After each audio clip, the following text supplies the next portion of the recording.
What's going on, Ravens family? It's your boy Joshua. How y'all doing today, man?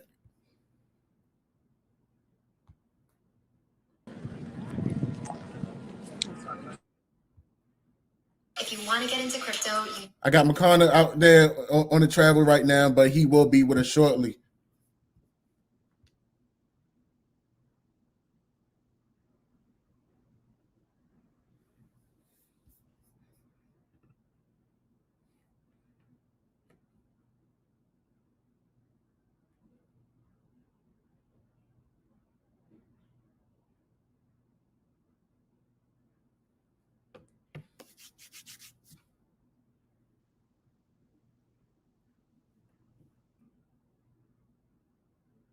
All right.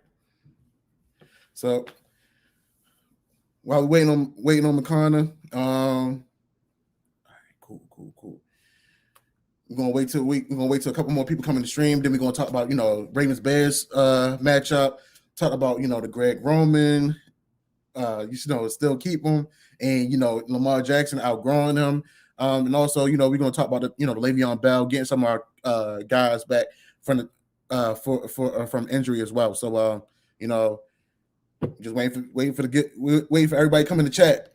Y'all just let me know how y'all doing, on this week so far. What's been going on? How y'all been feeling? And how y'all are y'all ready to see a comeback? Jacob, how you doing, man? Hope you're having a good weekend so far. See Iron added. Yeah, definitely big trust. Y'all know what time it is. Yeah, man. We just waiting for more people to come in the stream, man, so we can really get things going.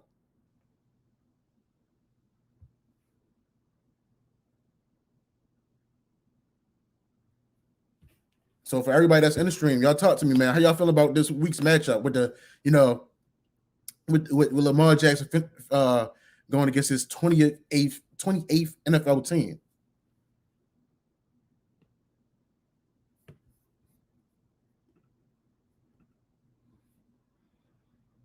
Radical. Yeah, we definitely need that win Sunday. Definitely need to get us in the high hopes, get that morale boosted. I definitely agree with that. See, Iron man, I'm feeling pretty good, man. Just ready for Sunday, ready for the Ravens to make that bounce back, and really ready to get to it, man.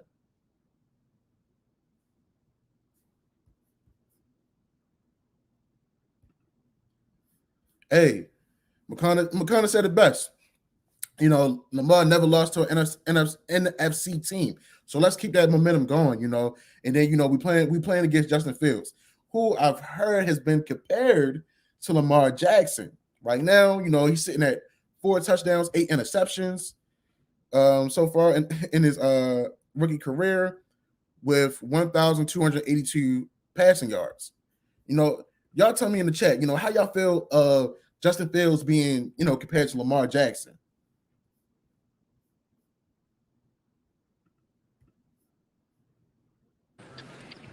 Can you hear me? Yeah, I can hear you now.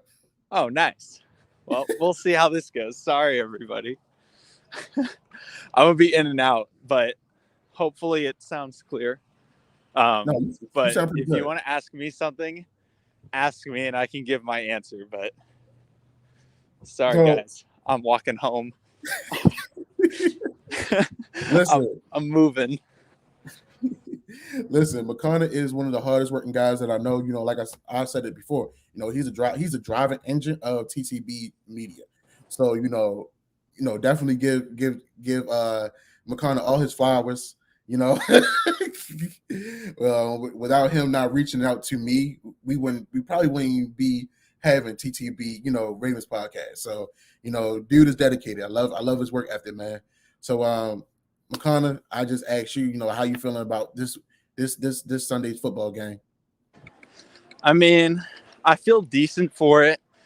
I mean, there's just a lot of things going into this game. The biggest thing is how the Ravens will play against that Bears defense, because obviously it looked so bad against the Dolphins, who they've got some good players out there, but running cover 0 every single play is not something that should work in the NFL. That is a Madden thing, but The Ravens couldn't figure out how to beat it. So can they figure it out this week? That's the biggest question. I mean, hey, and then, John Harbaugh in the recent presser, he did say, we have been practicing against, cover zero defense, but at the same time, our defense doesn't give the best, example of a cover zero defense because, even when we run cover zero, there's other teams knowing how to defeat our press. How many teams this season have we seen, run play action plays or, the quick slants, things of that nature.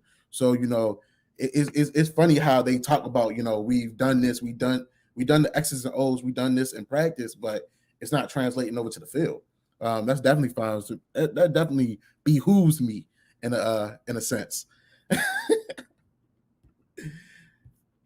Yeah, the dedication is real, man. Like I said, man, McConnell, if he didn't reach out to me about a year ago saying, who's a Ravens fan that that would be interested in doing a Ravens podcast, like I said, who know where TTB would be, so I'm definitely glad to be a part of it. Definitely glad for us to, to keep on going. And, shout out to you all, because I think we all have over 2,000 subscribers on YouTube. Y'all help us keep going, y'all definitely motivate us, So, I mean, we're going to definitely be looking to work on some things within next season, So, yeah, we thank y'all as well. Lisa, I see you say, okay, how many yards will LJ have against the Bears on Sunday? That's a good question. I can't say right now because honestly, we don't know which Ravens team is going to show out. So, but I'm always optimistic. I'm gonna go with 400 yards. I see him maybe about 200 passing, 200 rushing. The reason I'm saying that because Lamar Jackson and the Ravens team does have to have a bounce back game. They definitely got to show out. They definitely got to play hard. And they got to come ready, knowing that they want to, win and still be in playoff contention. But what you think about that, McConnell? As far as yardage and things of that nature. I mean, I'm not upset at the 400. I'm pretty surprised that you said 200 rushing. I mean, that's a lot. But I mean, overall, I think 350 would be a mark where if he has that, I would feel pretty confident that the Ravens won. It would probably be around 275 passing, and then 75 on the ground or something like that, like a pretty standard game for him. But I don't know. It just comes down to like who's playing. Latavius is kind of coming back possibly. Yeah. Nick Boyle potentially. Like we could see a lot more run game if those guys are back, but I don't know. I just think that like it's not as much Lamar Jackson that I'm thinking about for this game. It's Hollywood, because it seems like every time he hasn't performed in a game, like the next week, he plays so well. And like that's when he's had his biggest games. Like you look at after the almost loss to Detroit, Hollywood obviously had a terrible game. Comes back the next week against Denver and has the best play any Ravens offensive player has made all year. I'm going to say that because I'm not going to include Justin Tucker as an offensive player, even though we all know what he can do. So I just think that like it's not as much about Lamar, it's about the receivers. You know what? I definitely can agree with that. Because we can only go as far as our OC, our quarterbacks, and everybody else playing their part. If the O-line is having a bad day, you cannot expect Lamar Jackson to really go out there and shine, or the running game to be as potent. If the receivers are not catching the balls, it's a misread in the route tree. You can't expect Lamar Jackson to have 300 yards passing and 3-4 touchdowns. So I definitely agree with what you're saying. Everybody has to be working in a harmonized unit. And right now, I feel like we haven't been doing that, to the best of our ability. So, I definitely hope Sunday, we had about 10 days of rest. I hope we can come back strong, definitely show out. But Raven Ron, he said this is a must win, and don't stoop down to the level of competition. Ron, since the Ravens been in existence, outside of the 2019 year, I don't know what it is. I don't know what's in the water. I know the harbor water is not the best. and I hope nobody, swimming in it or drinking it. But I don't know why the Ravens have played down to competition in previous years, and even right now. Honestly, in my opinion, with the Detroit Lions, I never felt like we should have been, in a damn near close overtime game. Hell, this past Thursday, with a team that's 2-8 and they was working with their backup QB and had dang near all their wide receivers out for the game, we shouldn't have been in that predicament as well. So really, that playing down to competition, that playing fast, playing agile, playing smart is really a mindset. I said this previously. Even when it comes down to tackling, it's a mindset. You got to want to do it. So when you get out there on the field, you got to want to execute. You got to want to be you got to want to be better. You got to want to shut things down. You got to want to live up to the expectations and exceed those expectations. So mentally, it collectively the guys got to figure out what exactly that they're trying to do and what exactly are they trying to bring to the table. But how you feel about that, McConnell, in regards of it being a win-win? And not stooping down to the level of competition. Yeah, I mean, hopefully you guys can hear me, crossing the street right now. But, in regards to it being a must-win game, I think it is, because the Ravens next week, they go into prime time. They play against the Cleveland Browns on Sunday Night Football of Thanksgiving weekend. That's a huge game for them. Mm-hmm. And I feel like last week was probably a result of maybe them looking ahead, maybe not even looking ahead to Chicago, but looking even further ahead up to Cleveland as just something that they felt like they really needed to pay attention to. Yeah. But now that they kind of got woken up by really getting crushed on primetime, maybe they'll take this game a lot more seriously. Like, I don't even know if it's necessarily the Ravens playing down to competition. Mm-hmm. I feel like the Ravens just play up to competition really well.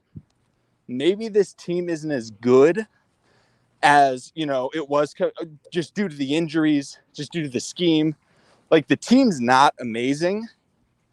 They just have Lamar Jackson. And so he's able to take them to be able to play up to that competition whenever they play the Bills, the Chiefs, the Steelers, those top tier NFL teams. But when they don't play against them, he hasn't had an amazing game that's been against a bad team, I don't think. Now, he played really well against Detroit. We just can't tell how well just because Hollywood dropped a lot of passes. But I don't know, maybe it's Lamar just being able to play up to any competition. But that Mamba mentality, that LeBron James factor, that really kicks in, when you say it like that, because it's crazy, because when you have that one guy that really can elevate your team, you really put yourself in position to win. So when Lamar is healthy, when Lamar is going, and he's rolling, he's on fire, he definitely puts us in position to win. So I definitely can agree with that. Let me see. Mark Tip, he said Lamar is sick. Hope he's playing Sunday. We need this game bad. We're lucky our division isn't very good. Mark, I would say, just to clear that up, yeah, I did hear about him and Bradley Bozeman being sick. Me personally, I think it was probably the case of the BGs. I forgot which game. I forgot which game it was, but I saw him, with the McDonald's breakfast. I know Chad Ochocinco, he said it best. Real athletes eat McDonald's and things of that nature on his I Am an Athlete podcast when they was interviewing Cam Newton. But you keep on trying to eat McDonald's, stuff like that before the games, and before practice, that eventually gonna catch up with you. So I think it's gonna be okay. I definitely wouldn't worry about that. We've heard that before previously about him, taking a sick day and things of that nature. So he's still young. So I think he's definitely gonna play. I wouldn't worry about that.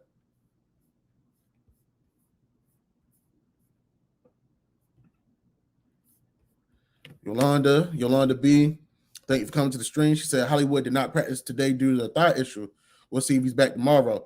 I mean, listen, this is the thick of the season, honestly. So those guys are really going to be, dealing with those those those little nicks and bruises and stuff like that. But this is the time where true warriors, true champions show up and show out and come to play. So things like that.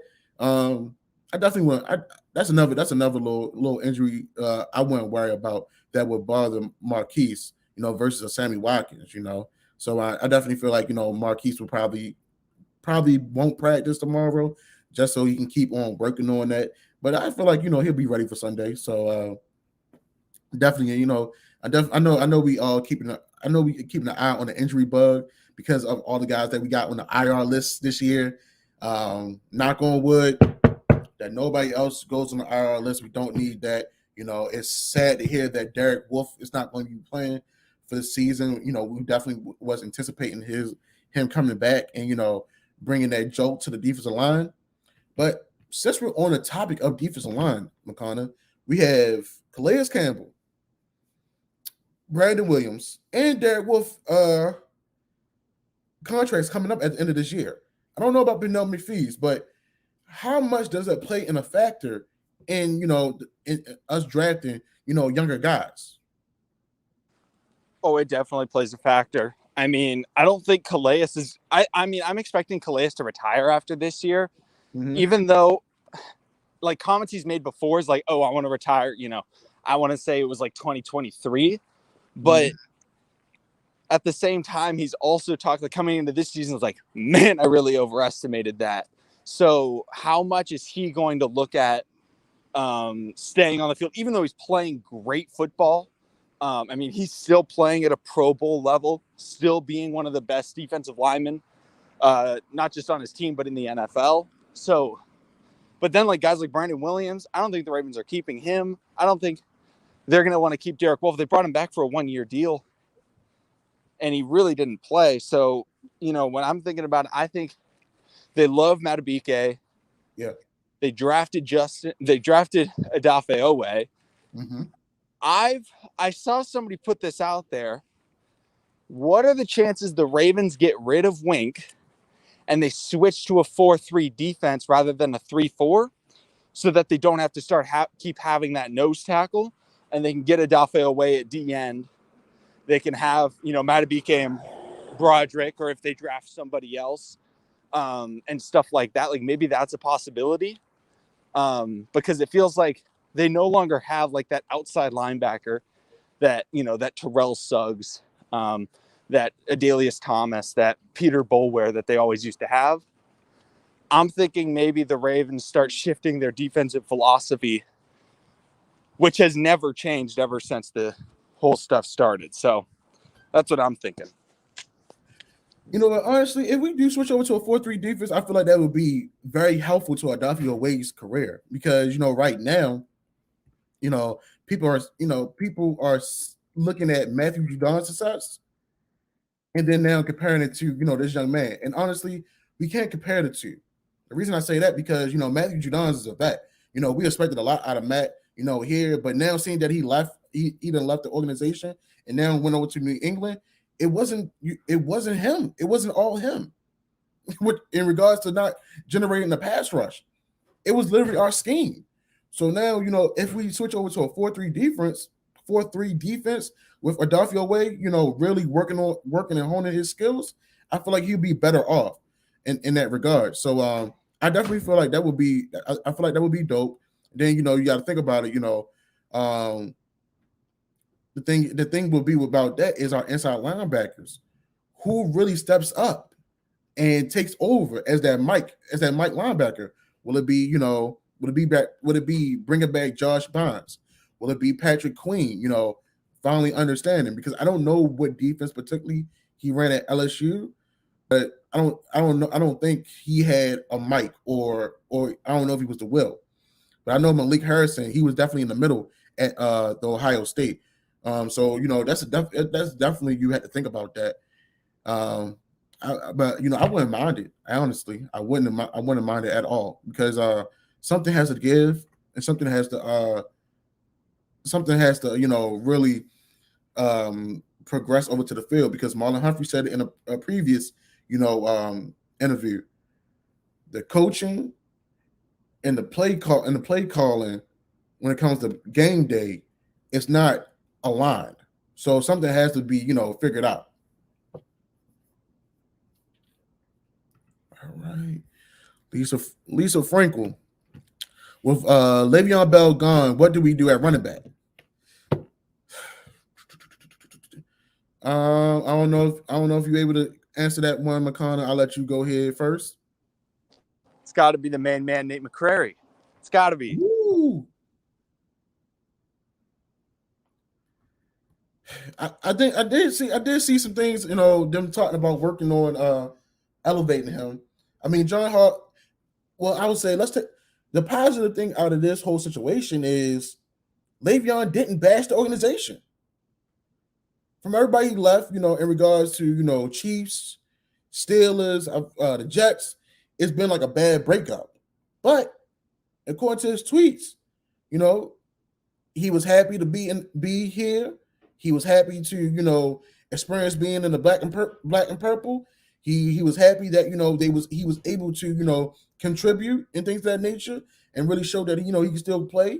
Granted, we didn't have the best offensive line for him to really shine like the way he wanted to, but it sounded like a pretty decent breakup.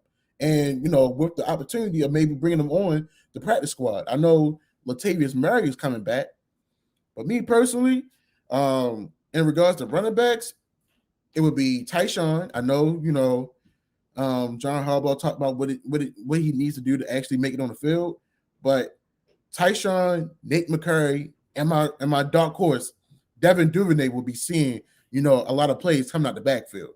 He will be he should and would be the Tyreek Hill of our offense, in my opinion. Yeah, and what's funny is that you bring up Devin Duvernay. Our comp for Devin Duvernay when he got drafted was Deebo Samuel. Yep. And if anybody watched Monday Night Football, Deebo Samuel on the Niners was lining up in the backfield, taking snaps at running back all game long because that's how he's built. That's how he can play. That's how they get the ball in his hands. And it's funny because the dude runs hard. He shows that he can make things happen with the ball. So I feel like honestly, running more plays with Devin Duvernay out the backfield, Lamar having a more reliable guy on the check down plays and things of that nature. Because when you look at this year, he's not using that option as the season has been progressing.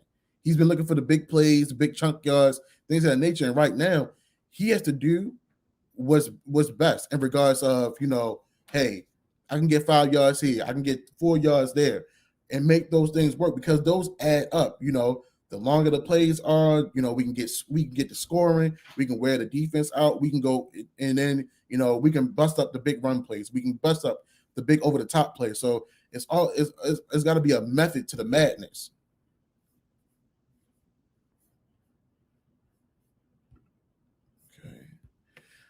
Benny Richardson stated that this team needs a lot of changes, players and coaching staff. Man, listen, that's definitely been I would say a hot topic for this whole year. I mean, even before going into the season, we've been talking about the whole Greg Roman, the whole Greg Roman should be gone by week 5. Well, because we pull out some of the wins out of our tail, Roman's still here. Because of Harbaugh, because of Lamar Jackson's, 6-1 miracle and getting us to the playoffs, Harbaugh still has a job with us. So I mean, I definitely agree in regards to a U-Haul in regards to coaching staff. Now players, I definitely feel like we need some more savvy vets and a nice group of young guys. Well, I would say these past couple drafts, we've been doing pretty good in regards to the youth. They have been coming out to play. So I definitely like that. So we definitely need a lot of changes. I feel like that's going to be made, after the season is over. What about you, McConnell? What you think? There's just a lot of things that the Ravens got to look at. I mean, yeah, definitely coaching, definitely personnel, D-line, secondary. I mean, they're still going to have to look at wide receiver. Because, Sammy Watkins obviously leaving. Are they going to get a new guy? They're going to have to look at running back. running back 3, that is, not the starting 2, but like, Right. hey, do they want to keep Justice Hill, or do they want to move on, find a new guy to draft? Do they keep a Latavius or something like that as an RB3? The offensive line. I mean, there's just so many things. I think that's definitely the case, but I think that's the last thing I can answer. I got to head out, but you guys keep having fun. Keep streaming. Sorry, guys, that I got stuck. Normally, I get out much earlier than I got out today, so I wasn't able to fully get back in time. But you guys keep having a good time. Yeah, absolutely, because I appreciate you coming out, man. You have a good one, man. Yeah, you too. All right. Brandon, tell me, man, what's good with you, man? How you feeling? How you feeling on this Wednesday? Me, I'm just in the stream.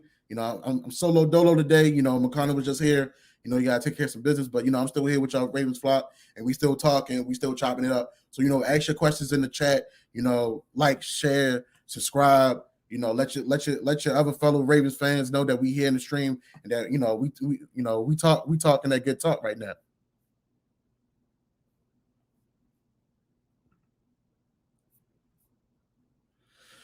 Yolanda, for Sunday's game, I'm hoping we do not have a slow start on offense. I'm also watching G-Rose play calling to see if he's learned to make adjustments when needed. Yolanda, listen, we've been watching G-Rose for the past 3-4 years, trying to see if he's going to make some plays. Honestly, I'm make some adjustments in regards to play calling. Listen, I'm gonna try to be optimistic as I can possible. But Steve Smith Sr. said it. He said it best. He's dog G-Rose to the ground in some of his interviews, and he said it. Lamar Jackson, in a sense, has outgrown Greg Roman, and honestly, I do believe that. Sometimes that happens, and sometimes players need to go somewhere where they can truly shine, or if there truly is a franchise player in that organization, they need to be built around people, whether coaches or players, in regards to making them better. So I definitely feel like we're gonna keep on looking at G-Rose play calling, because sometimes I felt like G-Rose was just he does eeny meeny miny mo and just picks a play and and goes with it. So I definitely hope we can continue seeing some creativity. I hope with the passing coordinator and our wide receiver specialist, things of that nature, will be in Greg Roman's ear to help him out, make some solid plays and things of that nature, and just have a good game plan in order for us to get touchdowns and really win. So yeah, I'm definitely looking forward to that.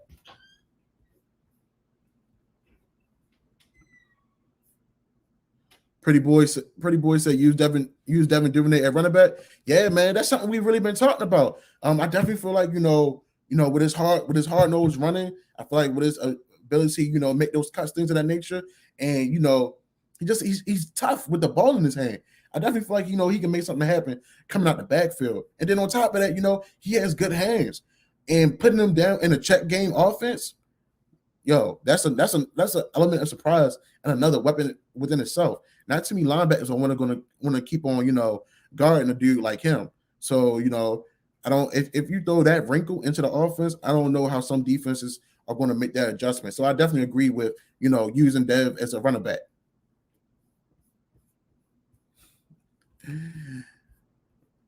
Radical said Joe finna get some revenge for us against the Dolphins Sunday. Hey man, I hope playoff Joe definitely shows up for the New York Jets. I definitely would like for them to get the win over the Dolphins. Go back to his old days, throw those 3-4 touchdowns, big bomb touchdowns. But hey, we'll see. We'll definitely see.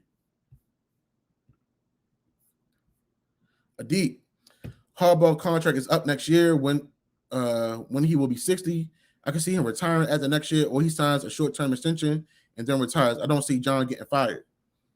I mean, hey, Adi, that's a great take. I honestly, like I said before, in 2018, if Lamar Jackson didn't turn things around and get us to 6-1 into the playoffs, John Harbaugh would have definitely been out, back then. But hey, there's a reason why John and Lamar's, their relationship are so tight knit in a sense. It's for the simple fact, like, hey, Lamar, he he encouraged Lamar, he supports Lamar, everything like that. But at the same time, it's like, in other words, hey man, I appreciate you, for looking out and helping me continue to keep my job. But honestly, with how fiery John Harbaugh is, and just him being a people's person, him being a player's coach, things of that nature, I don't see him retiring no time soon. Because he's 60 years old now.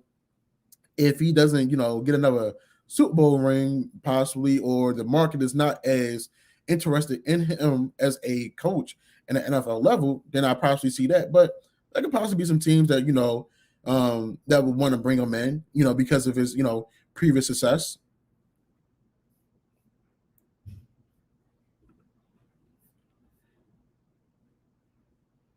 Fat Nick 410 says Lamar needs to stop trying to prove he can throw the ball and begin to RIP ankles again. So what you're saying, Fat Nick, is Lamar needs to have more of a more Michael Vick-esque type of season.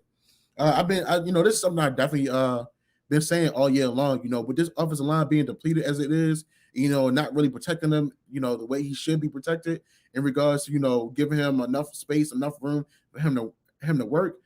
Lamar needs to stop trying. I agree. Lamar does need to stop trying to prove that he can be a pocket passer quarterback. You get hurt the most because of being in the pocket, taking hits and stuff like that. Hell, we seen, even for the older Ravens fans and older guys and ladies that watch football, we know why left tackles get paid the most money is because was that Joe Theismann and Lawrence Taylor situation? Back in the day, Lawrence Taylor laid it on Joe Theismann, pretty thick. When you got defensive ends out there, coming hard and with reckless endangerment, they had to do something. So yeah, so that's why left tackles, they get paid the highest money now. And right now, our left tackle is currently hurt. Prayers that he recovers and heal correctly, and then he'll be back for us, stronger than ever for next season. But definitely, I feel like Lamar needs to do what he needs to do, and that's run the ball, use his natural abilities and his talent, and continue being that elite player that we know that he can be.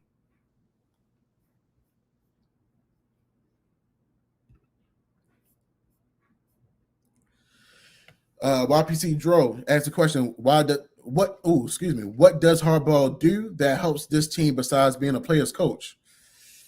Now, me personally, I feel like other than being a player's coach, other than being that encouraging ear, things of that nature, and even being a special teams guy, really helping guys succeed, and really getting to know the guys and understand where they are mentally and things of that nature. When it comes to like play styles, X's and O's, he doesn't really contribute. So outside of that, he really doesn't do more than that. I feel like that we had to continue in order for Lamar to continue to grow, in order for the Ravens organization to continue to grow. You need a head coach that's going to that knows the game well, and also that will light a fire in not only his players but also in his offensive and defensive coordinators, like to say, hey, listen, as a team we're not doing this, as a team we're not doing that.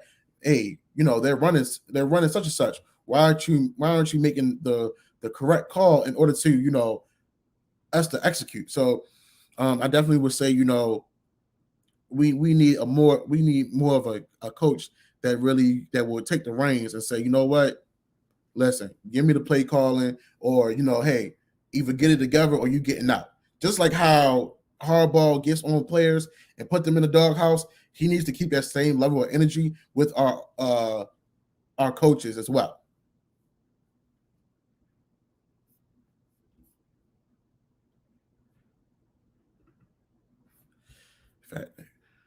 Fat Nick, Harbaugh's a leader of men, players and coaches alike. Yeah, listen, he's definitely one of those type of guys. I put him in the sense of King Arthur. King Arthur and the knights at the round table. He definitely knows how to rally the guys up. He knows how to give great speeches and give great quotes and things of that nature. But like I said before, he disciplined the players, but he doesn't. From what I've seen, from a fan's perspective. He doesn't discipline, the coaches as well.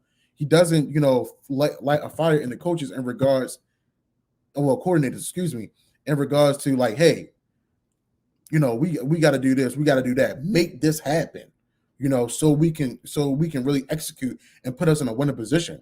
So, like I said, in order for us to become a better organization, for us to become a better, unit on the field, I think it's some changes definitely had to be made, in that coaching staff, because it starts from, owner, general manager, coaches to players.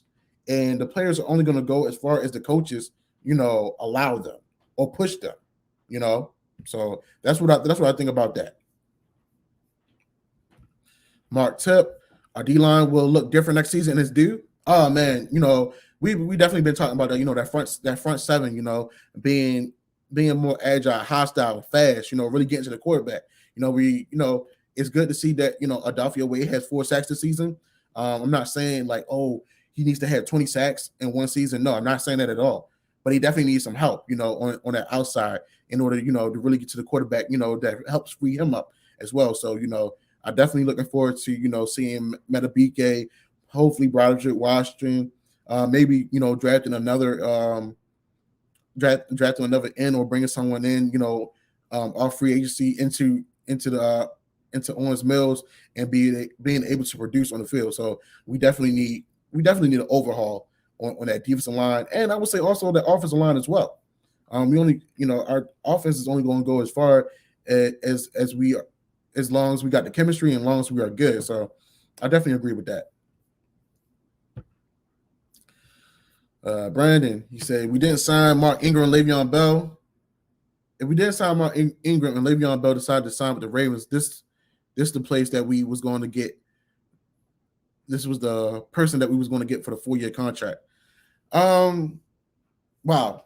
That's a good point.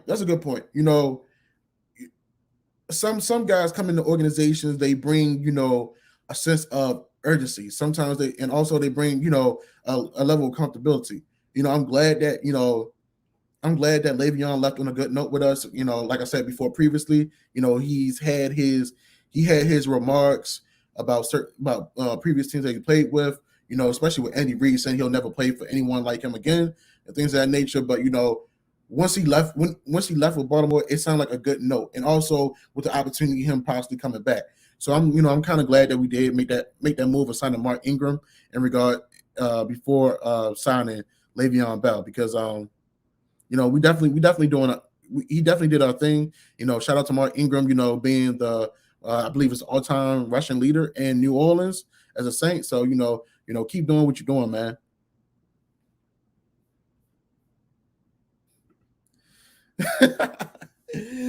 Dro, if the coaches don't have the ball in the hand and fumble the ball, he's not firing nobody. Man, listen. Listen, Dro. It's definitely it hurts my heart. It hurts my heart that I would respect John if he got in Wink's face and say, hey man, what the HE hockey sticks are you doing? They running such and such offense, and you calling this defense, make the right play. Just like Lamar Jackson gets mad on the sideline. I would rather see John Harbaugh, lighting a fire in these guys and say, any of these guys are gonna respond in a positive way. You say, okay, well, you know what? You say I ain't called this play right. Let me show you what my defense is gonna do in this next drive. Or hey, you and that Mike Sack, really laying it on Greg Roman and say, hey man, we run the same play over and over and over again, man. We got to do something different. The defense are showing this. Why y'all not doing X, Y, Z? So, you bring up a great point, man. We may have to suit up Wink and Greg just to get them on the field so they can be in the doghouse and really understand how it feels, because of what the plays they calling. And it's not helping us out, man. It's not helping us out at all.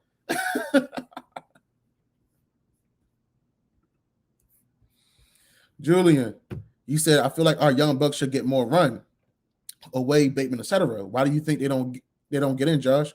Man, listen, I don't know what play it was, but Bateman definitely made a play and they set him down. it's like I understand, we have the personnel where we can go ahead and insert people and things like that.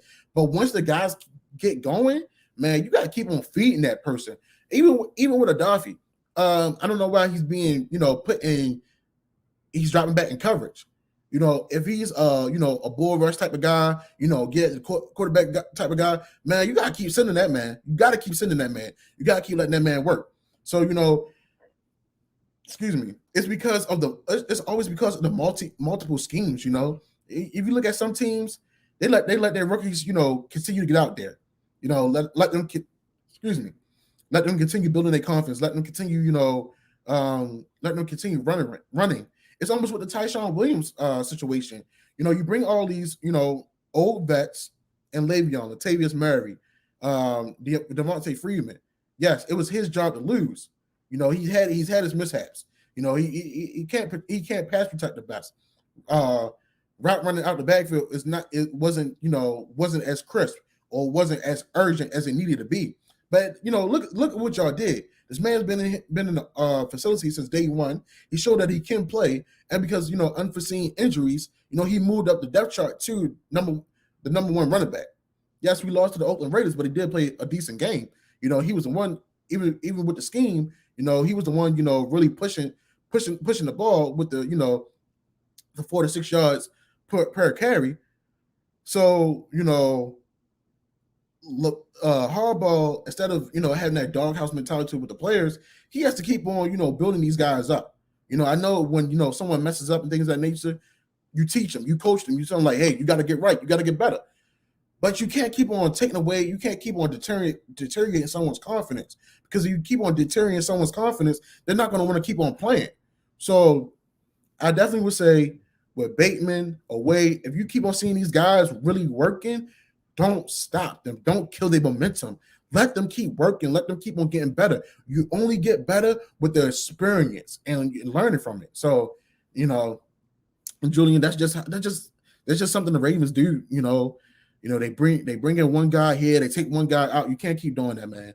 If you want to keep on winning, and you want to keep on progressing and thriving, you got to keep on letting those guys work out.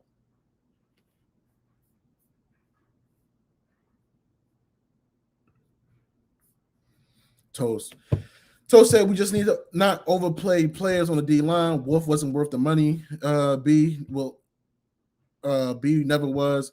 Both shouldn't have been signed. Now, B will. Okay.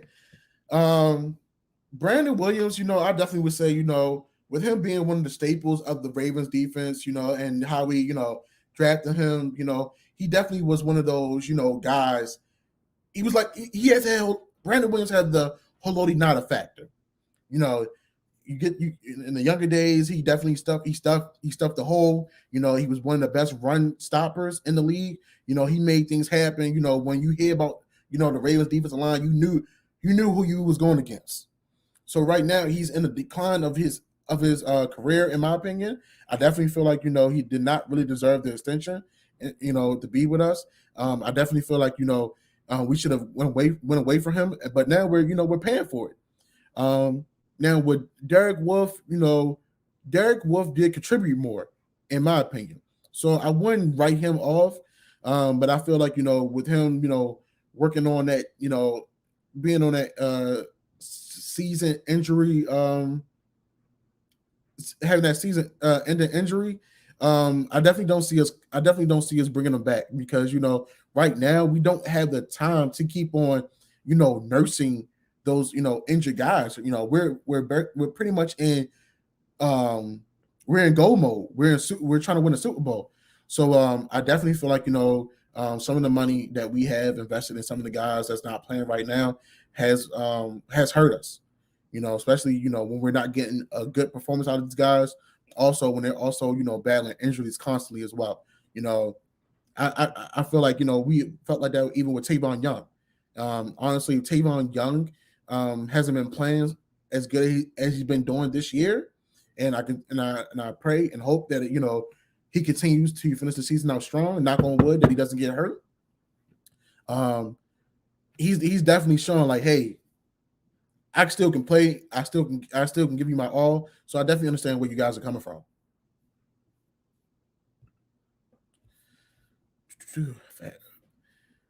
Bateman is the Amari Cooper type of personality. I'm going to need him to turn up the fire to at least an Anquan Bolden type of hunger. Oh man, listen. Those quiet, gentle giants, man. Listen, not everybody has to be. Well, Anquan Bolden was a quiet guy too. He just let his play talk in the field. As we keep on working Bateman in, Fat Nick, I definitely feel like we're going to continue to see that fire. I mean, we know what he did as a Gopher, so as the season continues to progress, as his snaps continue to become more regularly, we'll see that fire in Rashad. But Rashad being on the field with Marquise and Mark Andrews, it opens up so many possibilities because just because of his play style and what he brings on that offensive side of the ball being a weapon. So I definitely feel like we'll see him turning up the notch. I mean, it's his rookie year too as well. So let's keep that in mind. And we haven't really drafted wide receivers that has really been showing up outside of Marquise and now Rashad. So, continue doing that, continue, playing hard. His route running definitely shows that he's well advanced and he knows how to step in immediately and make a difference. So I love what he's doing so far.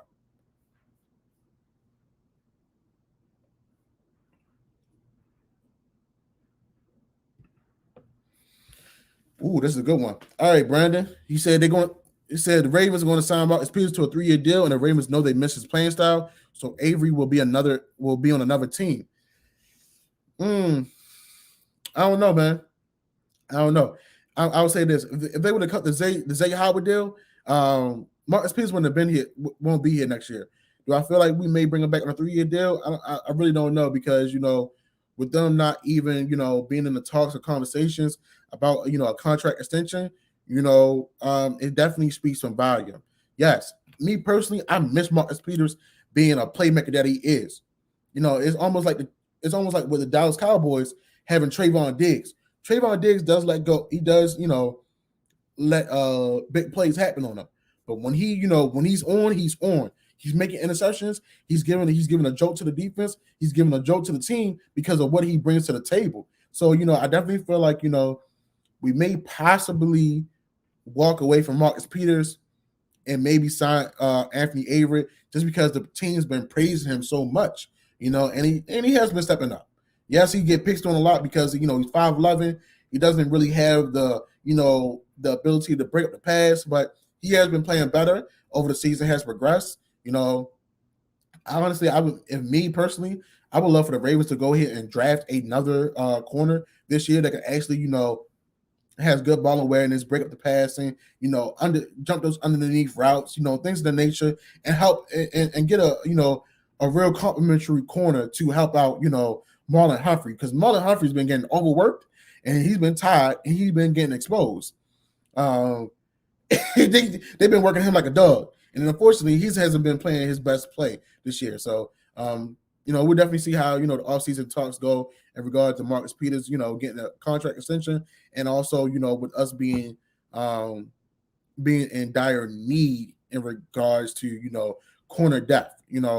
I would say letting go Sean Wade, letting some guys walk, is kind of hurting us right now. It's showing. Me personally, I feel like we need it with everything going on with Deshaun Elliott being out. We need to go ahead and give our Darius Washington some bump to see what he can bring. See if he can be a game changer. Because Brandon Stevens, it's a mixture between Brandon Stevens, Geno Stone, and Jimmy Smith at that free safety position as well.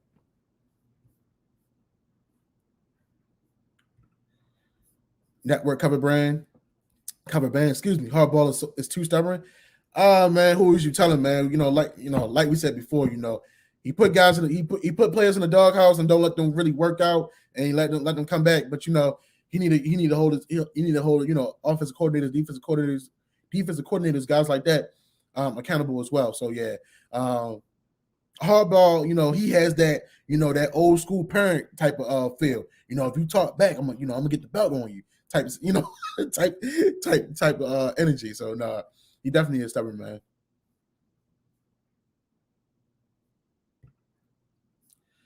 Chris Mean 410 said we should see what's up with Larry Fitzgerald. May want to get a ring.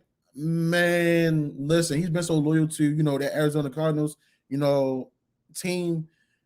I think he's happy where he's at. Honestly, the reason I say that because there's guys we could have went out for. The Eric Fishers, the Mike Schwartz, Larry Fitzgerald. Excuse me. When those guys have played, at the highest level that they played, and some have won championships, some hasn't, some been named all pro players, some have made it to the Pro Bowl, things of that nature. Some of those guys, are content with being at rest, being at peace, because they know what they've done, what they brought to the table. So as much as I feel like Larry Fitzgerald could help the offense, I don't see him coming out of retirement to play for a team at this moment in time. I really don't feel like I don't feel like he would feel like it's being beneficial. I feel like he's done enough. Now, would a championship solidify his career? Of course. And I feel like this team would be in a good spot with a different offensive coordinator for his style of play as well. So we gotta put that in perspective as well. So Toast said we should just draft a corner. There is a loaded class coming. Listen, we got a lot of positions we got to answer. Most likely that O-line, D-line. I know guys are trying to call for linebackers heads, but listen, with Patrick Green and Malik Harrison, we gotta let those guys continue to work. We gotta let those guys continue to grow. I do see them actually settling down in themselves and getting better, in the years to come. So, maybe year 3 will be those guys' year where they really step up and, be who they are and be better than, what they've been showing. So I definitely feel like, corner should be, a top priority. But, we got to address that D-line and offensive line, because we got 10 picks. We have 10 picks. So we definitely got to make the best of it.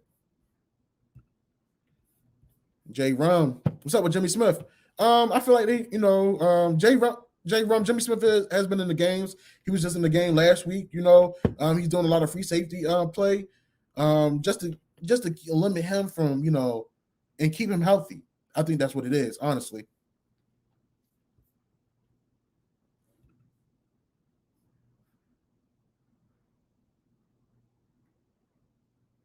Okay, Toast. If I'm GM, Elliott and Avery can walk. Biggest weakness are lack of turnovers in the secondary.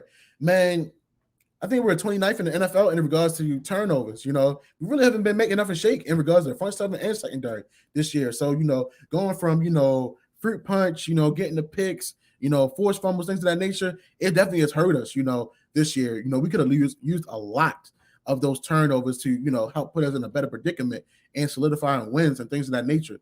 So, I would say as much I would love for Elliott to come back and, really make something happen and play a full season, Elliott, Chuck Clark, and Avery, in my opinion, can walk. Yes, Chuck Clark has a high IQ, but, Chuck Clark is playing safety, where I think he should be in the box type of linebacker style player. Honestly, almost like how Ron Rivera told Landon Collins, like, hey, excuse me, you're not really a safety, man. You're more of a linebacker. The only person that's and Landon Collins didn't take offense to it.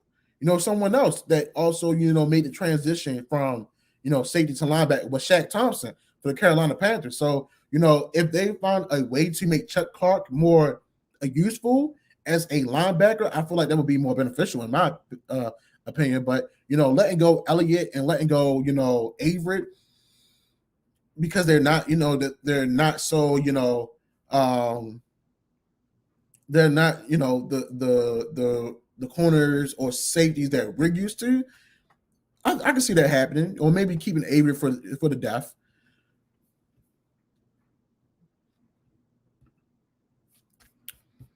Okay, Julian said, "What do you think the future looking like for Brandon Stevenson? Think he's going to take over for Deshaun or Chuck?" Honestly, Julian, we are grooming Brandon Stevens to be the next free safety for the for the Ravens organization. if he doesn't continue to progress and learn the schemes or learn how to make the the undercuts and maybe possibly coming away for interceptions. I can see us possibly drafting a safety. I'm me personally. I like Jordan Battle out of Alabama. That dude's a hitter. He gets up. He knows how to get up in people's faces. He knows how to make a pass break. He knows how to bring that resilience to that secondary. So I'm big on him. Also, I like Geno Stone as well. Geno Stone, he's a sound guy too. I feel like as he gets more reps and things of that nature, and really starts understanding the schemes that you see from the offensive side of the ball, he will put himself in right positions to make those turnovers. So I definitely feel like Brandon Stevens can be that player because he's already completed the challenge of getting to the NFL and making a transition over to the defense. So I feel like he can possibly be a good free safety for years to come. Future, I don't like how Lamar gets the main disrespect when they lose, knowing that the Ravens have barely even lost under Lamar. We should know by now that losses aren't going to be consistent, and everyone loses. You know what, Future? Future. I give you that. I'm gonna say this. When it comes to Lamar Jackson, he has been the talking point since he went to the draft, since he won the Heisman. With him not being able to make the accurate passes, with him not being able to, be a pocket quarterback, he's going to always be highly criticized in everything he does. So, unfortunately, Lamar got to have tough skin. He got to let that, he got to let his haters hate and let that play talk. You know what I'm saying? So, Lamar is going to keep doing what he's doing. A lot of people are not going to, address, that the play calling should be different. It shouldn't be the same thing year to year, or a different formation with 22 personnel. It should be, plays that help this young man elevate his game. So, I definitely agree, on him being, getting that disrespect. But that's just how the league is. Sometimes you need a narrative. Sometimes, with the media, they're bullies. Let's be real. Stephen A. Smith, those guys, they're bullies, man, and they love picking on someone that's not going to respond to all that nonsense. And that's exactly what he does. He doesn't give attention to that stuff. He hears it, of course, but at the same time, he does what's best for his team.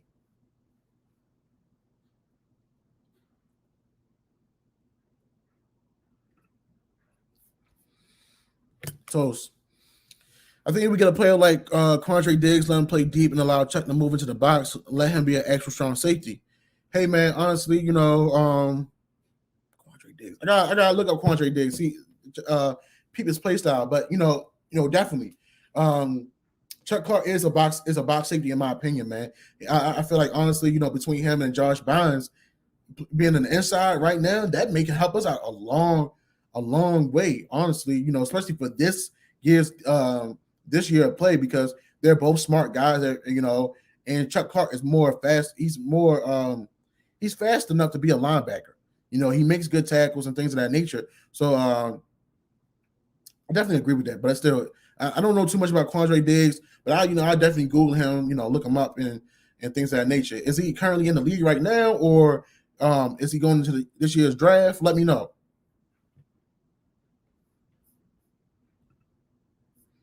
Trey Wilson said Darius Washington is better than Brandon Stevens. Hey man, I definitely agree with that. Darius Washington been playing safety. He definitely was a playmaker and game changer for his for the Horned Frogs. It's just the thing of him being 5'8", in the NFL, man. I don't care about size. If a guy can go out there and play, man, let him play. So I definitely agree with Darius Washington, being better than Brandon Stevens, but obviously it's something going on his Mills that's putting Brandon Stevens that's putting Brandon Stevens at the top of the depth chart versus Darius. But I definitely agree with you, Trey.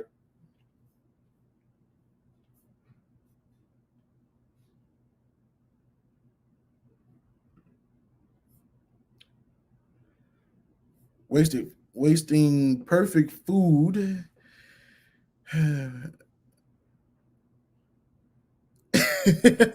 Why are we addressing why are we addressing G-Row and as OC again this year?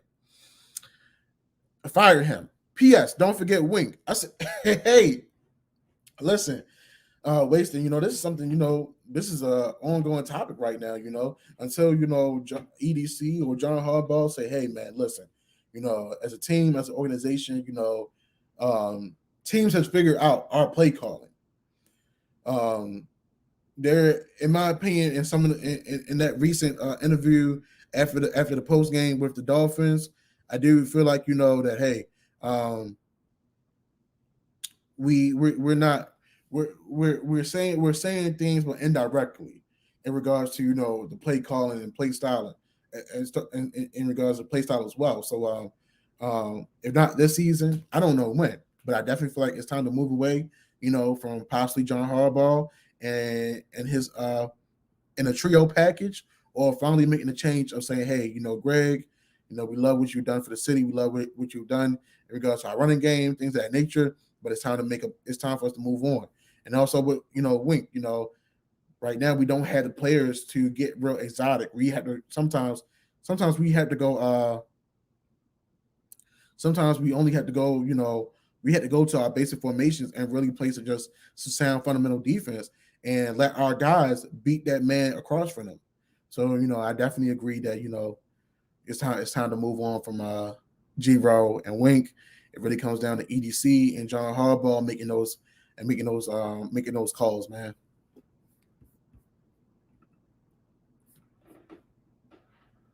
Quantity, Buda Baker play safety and he's only 5'10". Hey, bro, I agree with you on that. Me personally, I don't look at that height thing as an issue, but some organizations, some people do. Obviously, Horn falls in. Look at him being an issue at 5'8", and you see how he did. He balled out and showed it out. So if the height thing is not an issue with them, we gotta. Unfortunately, we don't have the cameras. We're not at Orange Mills facility to see what actually is the problem. But like I said, our Darius is better, but for some reason Brandon Stevens is above him in the depth chart.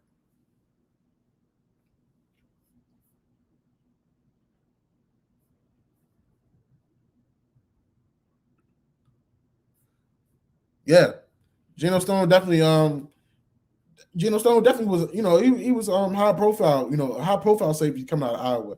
So like I said, man, if he continues to maybe progress, see what he can do, see how he really can contribute, because he showed a lot of promise in the preseason. So I definitely would like for him to get a little bit more PT and showing that he belongs. So yeah, I definitely like that.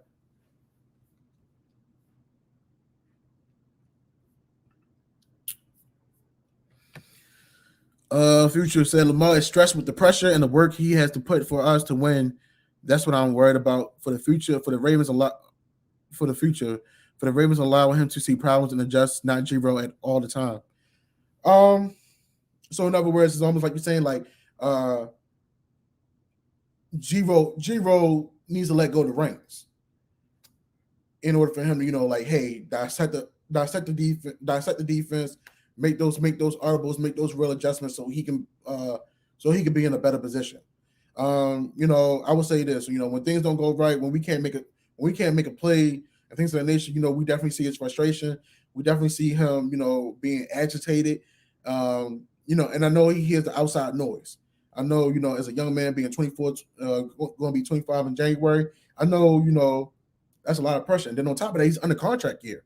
He's trying to prove that he belongs in the NFL. He's trying to prove that, he's a pocket quarterback. He needs to quiet out all the noise, go Mamba mentality. Maybe even you say, you know what? I'm not feeling this play. I need to call something. I need to call something of my own. If he needs to pull an Aaron Rodgers, I feel like right now is the time to do that, because in order for him to keep the narrative going, to keep on showing that he can play at a high level, he has to continue elevating his game. So I definitely hope Lamar has a way to handle the pressures, handle the stress, and just continue being him. And don't let nobody, change his thoughts, his ideas on how he plays his game. So, I definitely feel like, they need to let the reins go and let the reins go, excuse me, and let that guy just play, man. Julian, what do you think about Jawan James as a starter next season? Think he can be solid for us with Makari as the swing lineman? Um, I actually gotta look up Jawan James, see what he brings. Honestly, I definitely think they feel like he has the potential to be a starter. We just gotta see how he progresses and see how see what he can bring to the table. Me personally, I would love to see someone come from the comeback story and make a huge impact to this offensive line. Because me personally, I feel like it should be Ronnie Stanley, Ben Cleveland, Bradley Bozeman, Tyree Phillips at the right guard, and also with Jawan James, maybe even Patrick McCarry if he beats him out, or maybe just go out there and draft a starting right tackle, someone with a promising career. So I definitely like to see how that progresses. I mean, I had to look him up too via YouTube, see some of his highlights, see what he brought, because they didn't pick him up for no reason. They obviously know he can bring something to the table. So I definitely had to look into that.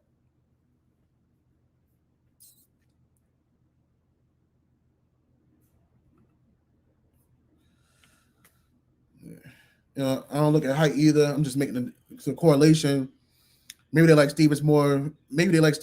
We don't know though. So I agree. Yeah, man. Like I said, man.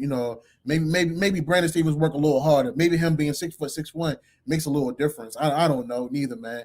But we definitely I definitely feel like because of those little things, because of height, stuff like that, because of weight, things of that nature, that shouldn't be the deciding factor if a man should play or not. I feel like that man can get out there, and play on Saturdays and play and now made it to the league, and they show they can actually continue playing at a high level. I definitely feel like that shouldn't be held against them for sure. So I definitely agree with that, man.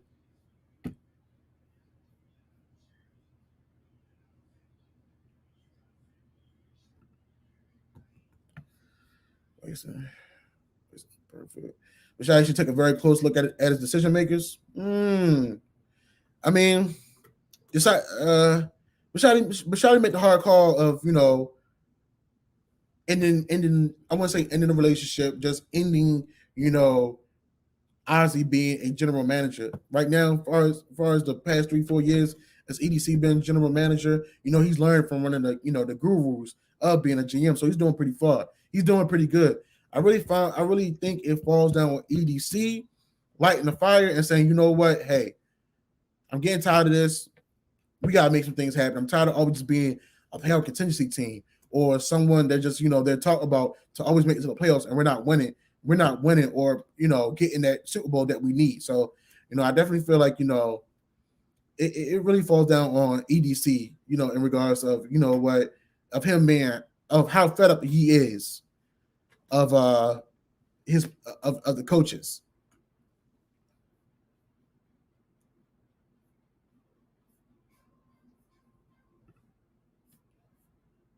Oh, they underscore Esco.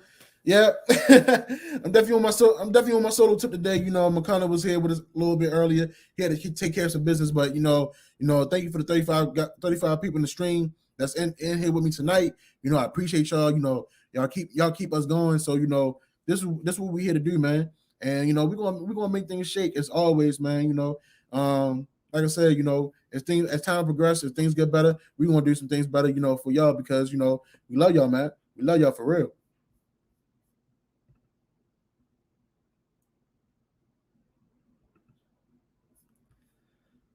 Shall not be infringed. What's the minimum targets you would like Bateman to get every game? I want him to get close to 10. Let him show what he got. Honestly, I feel like between 5 to 10 targets is a good number because you really won't know what you have in a Rashad Bateman or this first round player until you really put him out there. You know what I'm saying? So I definitely feel like, between 5 to 10 targets is pretty decent for him, because I feel like, when he gets out there and the ball is given to him, he makes things happen. I mean, heck, I think it was like 6 catches, almost 80 yards. Chat, correct me if I'm wrong. So every time he gets out there, he's moving the chains. He's making things happen. He did show that he can make people miss in cover in that one-on-one. So just imagine, he plays solid for the continuation of this season. Then on top of that, he comes back a little bit more bulkier. He comes back a little bit more stronger. Now he's settled in. He understands how, these D-backs, they move. The game is now slowed down for him. We seen what happened when Lamar Jackson came back, the following year of his rookie season, and the game started slowing down for him. He started seeing things in slow motion. So imagine what can happen for Rashad Bateman. So I definitely feel like, the minimum of 5 to 10 targets a game, it will do him good.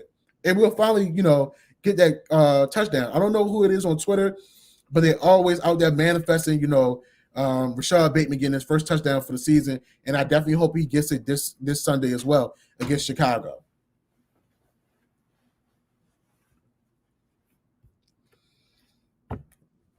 Nana Rave, I agree wholeheartedly that Rashad needs to look at Hobbs and G-Raw. I believe EDC will do just fine. He has made some horrendous errors with the finance of a few players since being GM. I agree with you. I definitely give you that. He's living and learning. Seeing what really can shake. So, as he continues to progress as a GM, he's gonna make those better. He's gonna make better plays, better calls. Excuse me. So, right now, EDC we trust. Yeah,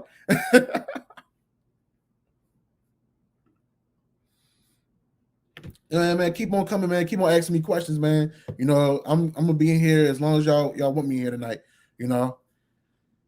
Future says G-Roll. Future says G-Roll needs to understand that we can't really play run this year, and he's shown that he barely has the ability to create good plays from passing and defense, and he relies on Lamar most of the times. I'll give you that. Right now, Greg Roman is giving me high school coach vibes in the sense of putting it all on Lamar. Like when guys had that one player, so all my Baltimore people, if you have who is it? Akil Carr, Josh Shelby, Tavon Austin, all those type of guys. Who else? A Blake Corum, you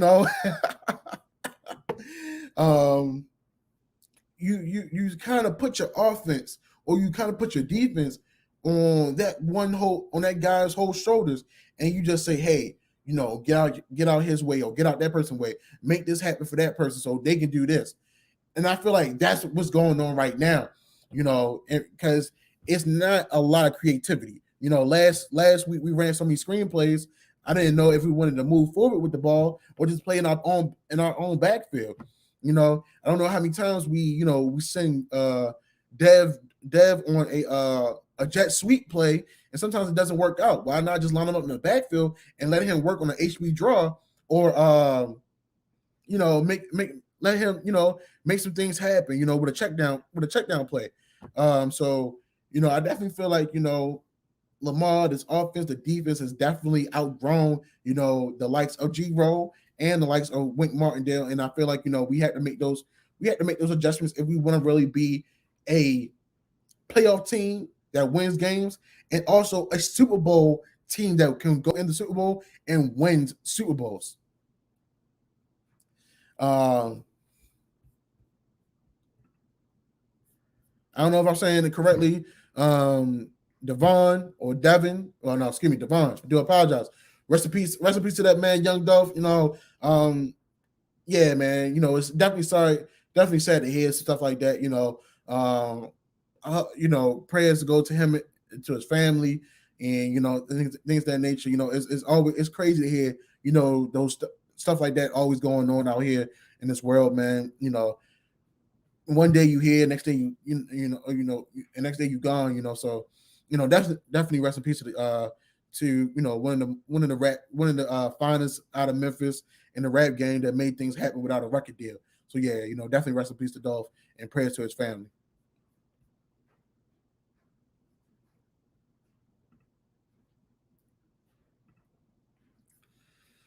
Nana, Earl Thomas was a big mistake and wasted a lot of caps. Say what you want. Stanley should have been made to play games. Should have been made to play games before he was given his massive contract. He was already hurt at signing SMH. Nana, listen, I hear what you're saying. I definitely hear what you're saying. It's definitely, we're definitely biting a bullet right now because he signed a contract. Fortunately, tried to do as much as he could to, make this season happen. Played one game, next thing you know, ankle. And sometimes, we can't always blame it on the players. Sometimes, whoever they get the surgery done by doesn't always do right by these guys, And once you get that one injury, sometimes, it's that ripple effect, especially if you don't recover in a slow and strong process. So we don't even know, his rehabilitation process as well, and how strong he really was. So I mean, some guys trying to push the issue and sometimes re-aggravate those injuries. So hopefully this time he went to a better surgeon. He's recovering well, and that he's really working on being healthy and stronger than he was before. Because I mean, like I said, like I said before, it comes sometimes the injury bug. When sometimes comes to that one when you get that one injury, if you don't really rehab yourself correctly and rehab, yourself into a point where you're really strong and really can bounce back, and sometimes keep on happening. I mean, look at Derrick Rose. It went from one ACL to the next ACL. Now, it went to his mental health and things of that nature. So, I definitely say you got to have that resilience. You got to have that resilience. You got to, have that team of people, that's really willing to help you in regards to rehab, nutrition, and all that, so you can be strong and healthy.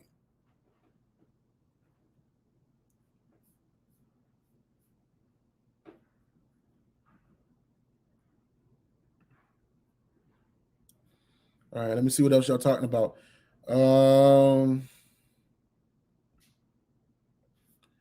Dylan, how far are we into the stream? Is it worth it? Is it worth to keep watching or just watch the replay later? I mean, Dylan, we are an hour and 20 minutes in. We got 32 people in the stream, man. Listen, you can definitely stay in the stream, talk to me, give me a couple questions. I'm out here by my lonely. So so it's definitely up to you, brother. I mean, either way, if you stay in the stream, like, give me a thumbs up, thumbs down, or even like, or even share and subscribe, man. So it's up to you, man. Skeptic, thank you for the donation, man, of $5. The Ravens can run still downhill with the RBs, but if outside, it has to involve Lamar. G-Roll is doing it the opposite way, though. That's a problem. Listen, like I said, man, right now, Greg Roman is treating his offense and Lamar Jackson almost like a high school team. He's putting all the pressure on Lamar to make things happen. When, in all honesty, he has to put all offensive guys in the best scheme to win possible. Right now, he knows we have a depleted offensive line. So if some of your guys cannot, pass protect or run block, sometimes you have to do some things to cover up those weaknesses. So I definitely agree, we still can run the ball, but at the same time, our runners got to run a little harder too. Now, shout out to Devontae Freeman, because now Devontae Freeman has been run as the season has progressed. He's running a little better.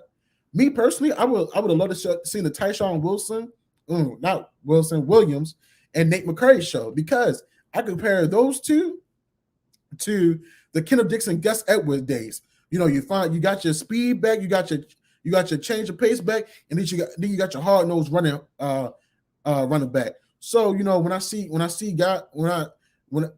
so with Tyshawn and with Tyshawn and Nate, I saw that whole Kenneth Dixon, Gus Edwards, comparison, and I felt like we definitely could have made that happen. So, I definitely agree that we should be running the ball more downhill. So I definitely agree with that, man. And we thank you for that contribution as well.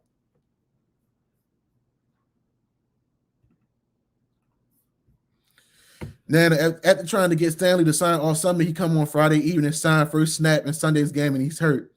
Oh, so you trying to say he's out here just trying to get the money? Okay, I see what you're going. But honestly, honestly, I wish they would have, was more strategic with that. Right now, people are probably saying, we probably could have been using Orlando Brown Jr. more, and not signing Ronnie Stanley. And it's kind of, biting us in the bullet. But at the same time, we was able to get a draft pick out of Kansas City, and we got, and was able to draft 2, studs in the first round. So, hey, sometimes you lose, sometimes you win. It's all about how we bounce back. And this Ravens team is very resilient, and we will bounce back. So, I definitely get what you're saying on that, Nana. All right. Dylan gave me the thumbs up. So he's in there. He asked me questions. What you got for me? Are we gonna start using Tyson at the cutting bell? And maybe that interview with Harbaugh was a smokescreen, so maybe the Bears prepare for Freeman and Murray instead of Tyson.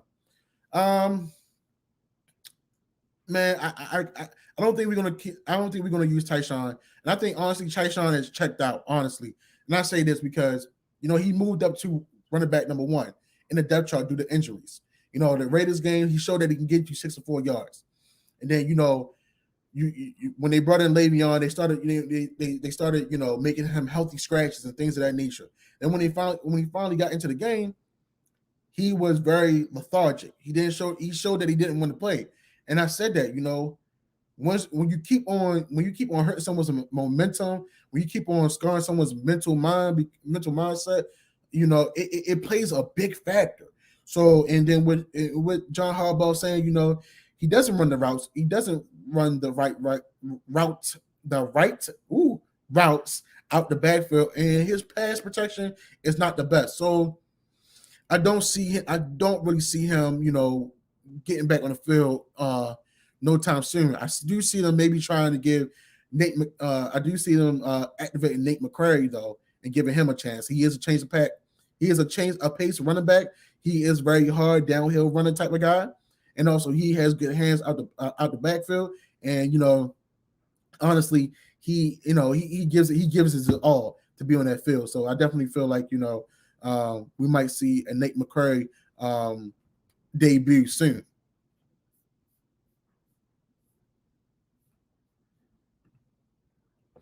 Nana, McConnell has some things to do today. He was with us in the stream a little bit earlier, but while he was walking away from class, he'll be with us for the pregame and the postgame show this Sunday. So, it's definitely I definitely miss my partner, but I thank you guys for still being in the stream with me while I'm here doing my solo thing. So I thank y'all, most definitely.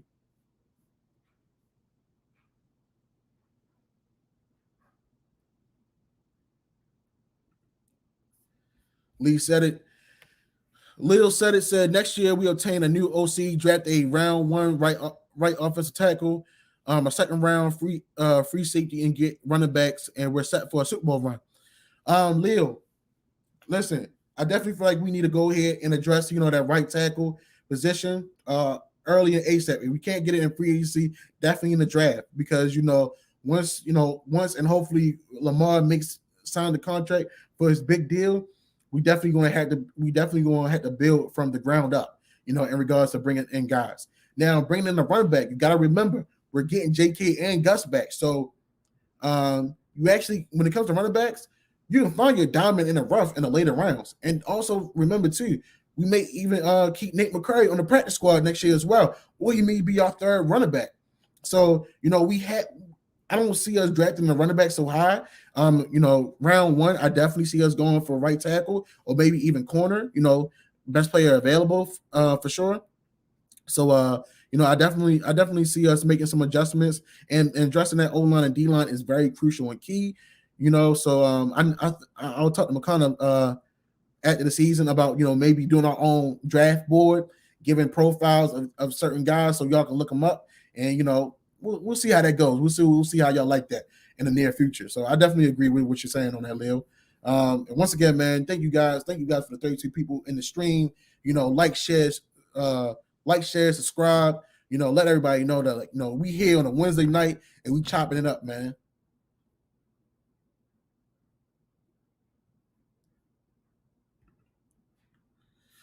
King Judah, you feel like Tyshawn is better than all the backs?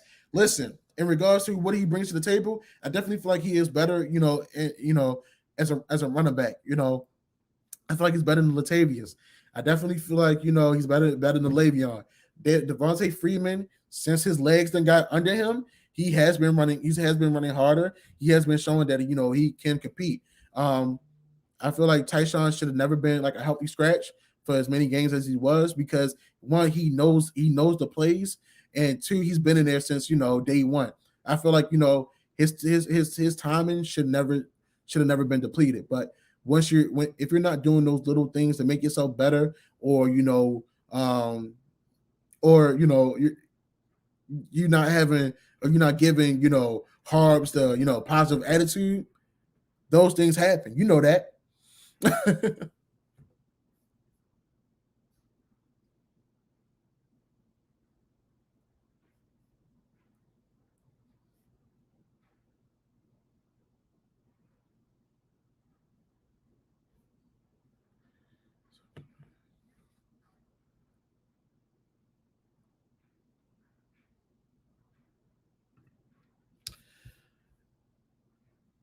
Nana Rave said, if we go to the draft for linemen and etc., while their contracts is low, and allow us to pay Lamar without hurting us.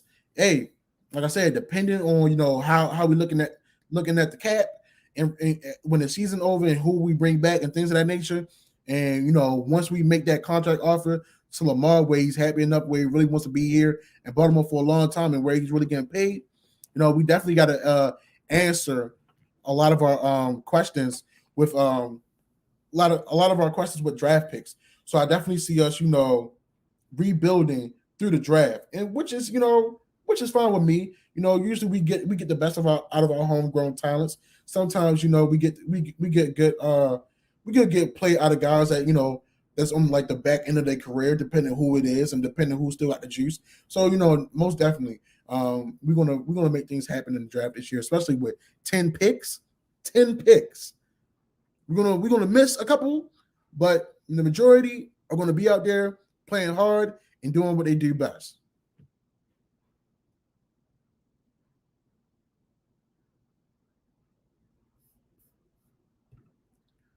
I'm cool with Freeman, Tyson, and Nate. Bell and Murray are not better than Tyshawn. John and G-Bro are full of it. Hey, once you fumble, when you fumble the ball, you don't make a block here, a play there, things of that nature. Hey, they guys, those coaches are going to stick together as much as possible, and on top of them sticking together, they definitely going to make it seem like those guys that have been producing are not what they seem to be. Honestly, I feel like with the way the running game is going right now, keeping Tyshawn on the active roster, I don't feel like it's going to hurt us that much. So no, I definitely agree. I definitely agree with you, man.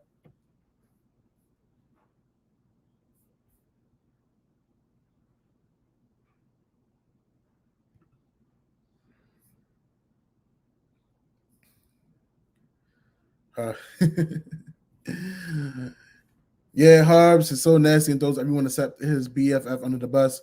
Yeah, he definitely like I said, he's the players coach. He knows how to address the media, things of that nature, man. And they say things without saying it. He's not going to throw G-Ro under the bus. He's going to let Greg Roman keep doing what he's doing. So I mean, if Greg Roman continues having a job here with the Ravens, I feel like EDC has to cut ties with John Harbaugh, Greg, and Wink Martindale, because things aren't getting better. I feel like with these injuries, I don't feel like the guys are really answering the call in regards like, hey, you know what?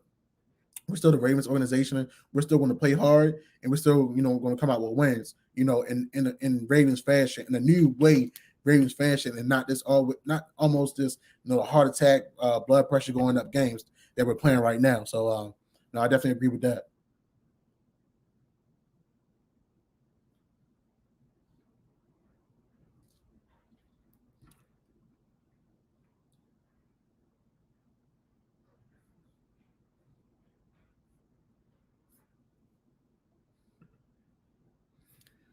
Waston said we had a problem with coaches for the last few years. We need to address the elephant in the room. Woo! Listen, man, we've been saying this now. Now, you know, it really falls down to EDC. It really falls down to EDC and say, hey, you know, either y'all make things happen, or maybe this is the year that Eric DeCosta is really evaluating the guys. We never know. We never know. So, you know, we gotta see how the rest of the season play out. We gotta see how the playoff games play out, man.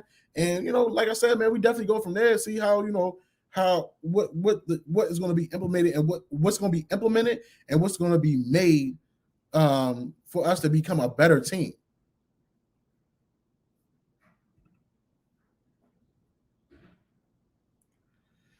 Do you think we'll keep or lose Campbell in Houston after this year? Honestly, you know, I feel like, you know, if we find a way to make a Super Bowl run and make it to a Super Bowl, well, even at this season period, you know, yes, Justin Houston reached his 100 sacks. He's playing off a playoff contingency team. If this season doesn't, you know, really progress in the way those guys may see it, I don't think they'll be coming back. I think they'll be retiring, both of them, honestly. They don't have that much more to prove. They played at a high level. You know, they showed what they can do. They showed that they can compete. So I don't know if we see those guys back next year in the NFL period. So I think it's a possible, you know, retirement for both of those guys after this year, almost like with Marshall Yonder.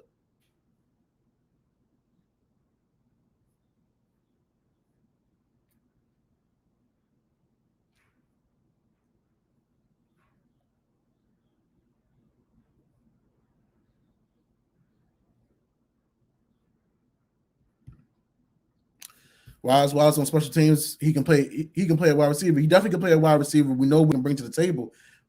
It's a crowded, locker room in regards to wide receivers. You got to think about it. We got Sammy, we got Rashad, we got, you know, Marquise, we got Hollywood. Gee, I think I already said Hollywood. We got Devin Duvernay. We have James Prochet. You know, so you know, we got a lot of moving pieces, honestly. So so I definitely agree with that. So I mean, that's the only reason, you know, he's not on the field.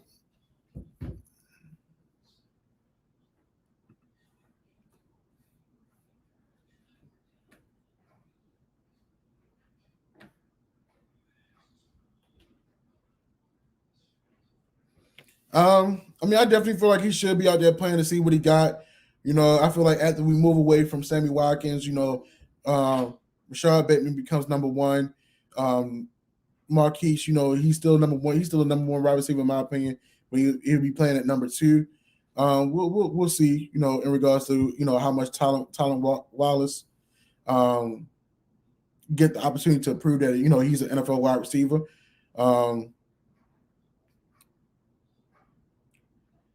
Honestly, King Judah, Duvernay needs right now, with, you know, our running game not being very, you know, strong and stagnant. Duvernay needs more plays. Period. I feel like, you know, Duvernay needs more plays at wide receiver, honestly, to show that he's capable of making things happen. So you know, I definitely agree with him needing more reps and things of that nature. Right. All right, y'all. We've been in the stream for over an hour and a half. I thank you all for coming tonight. You know, be ready for the post game, for the post and pregame shows. This Sunday coming up. This is the 28th NFL team that the Ravens are. Well, Lamar Jackson is playing. Lamar Jackson has a undefeated streak against NFC teams. So let's keep it going. Let's stay positive, y'all. Let's stay optimistic, and let's keep and let's keep on supporting our guys, man. So I thank y'all for coming out, and y'all have a good night, y'all.